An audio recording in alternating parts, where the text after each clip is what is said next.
तो चलिए आज महाभारत की एक ऐसी कहानी की बात करते हैं जो प्यार, सम्मान और बदले के धागों से बुनी हुई है। ये एक ऐसी कसम की कहानी है जो इतनी मजबूत थी कि उसे पूरा होने में एक जन्म भी कम पड़ गया।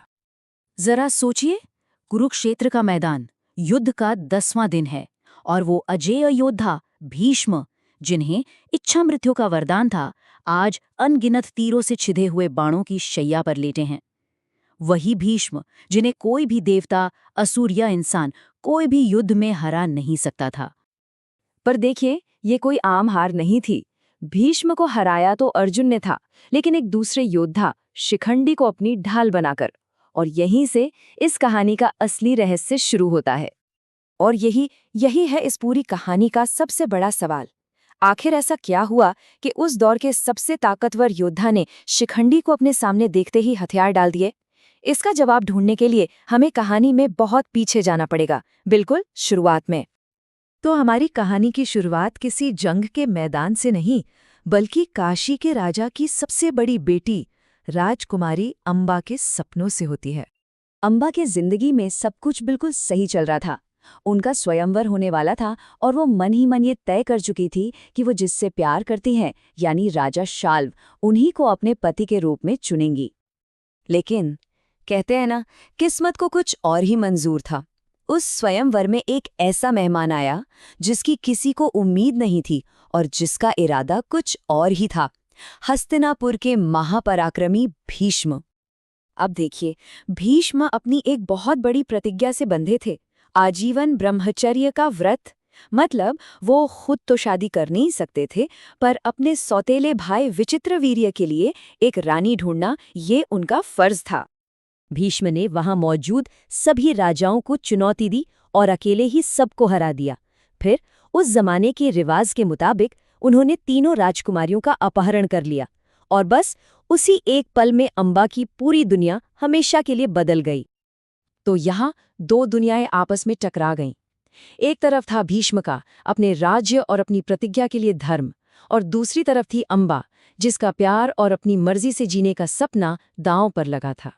जब अंबा ने भीष्म को बताया कि वो राजा शाल्व से प्यार करती है, तो भीष्म ने बड़ा दिल दिखाया। उन्होंने अंबा को सम्मान के साथ शाल्व के पास भेज दिया, पर शाल्व ने उन्हें अपनाने से इनकार कर दिया, ये कहकर कि अब तुम जीती हुई संपत्ति हो, मैं तुम्हें स्वीकार नहीं कर सकता।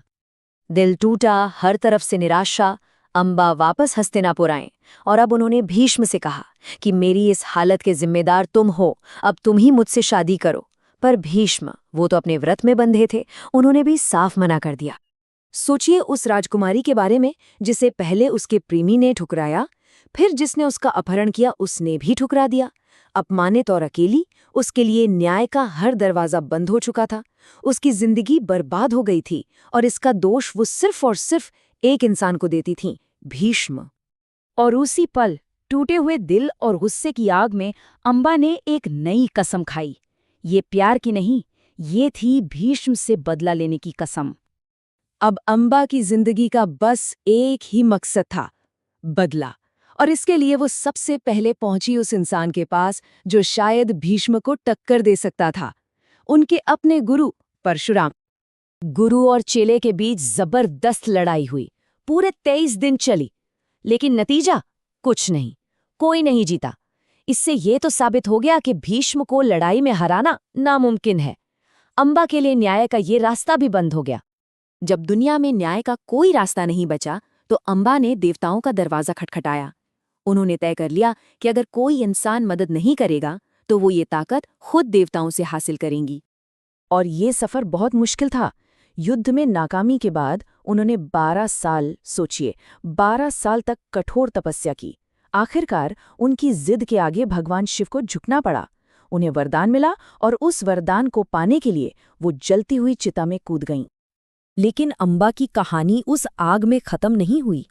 असल में वो तो वहां से शुरू हुई। उसकी नफरत की आग ने उसे एक नया जन्म दिया, एक नए रूप में। भगवान शिव का वरदान बिल्कुल साफ था, अगले जन्म में तुम एक पुरुष बनोगी और तुम ही भीष्म की मौत का कारण बनोगी। अब उसकी कसम एक दैवीय वादा बन चुकी थी। और फिर वही हुआ जो होना था। अम्मा ने राजा ध्रुपद के घर शिखंडी के रूप में जन्म लिया और एक महान योद्धा के तौर पर उनकी परवरिश हुई। किस्मत देखिए, सालों बाद कुरुक्षेत्र के मैदान में वो एक बार फिर भीष्म के सामने खड़े थे। और अब जाकर सारी कड़ियां जुड़ती हैं। अम्बा की कसम, उसका दूसरा जन्म और भीष्म का अपना एक और व्रत। युद्ध के मैदान में भीष्म ने शिखंडी को नहीं बल्कि उसके अंदर अम्बा की आत्मा को पहचान लिया और उनका धर्म उन्हें किसी स्त्री पर या जो पिछले जन्म में स्त्री रही हो उस पर हथियार उठाने की इजाजत नहीं देता था। उन्होंने अपने हथियार नीचे रख दिए और बस इसी मौके का फायदा उठाकर अर्जुन ने बाणों की वर्षा कर दी। तो सवाल पर वापस आते हैं, भीष्म को किसने हराया? किसी योद्धा ने नहीं, बल्कि एक प्रतिज्ञा ने, बदले की एक ऐसी कसम ने जो मौत के बाद भी जिंदा रही और आखिरकार उसने अजेय भीष्म को भी हरा दिया।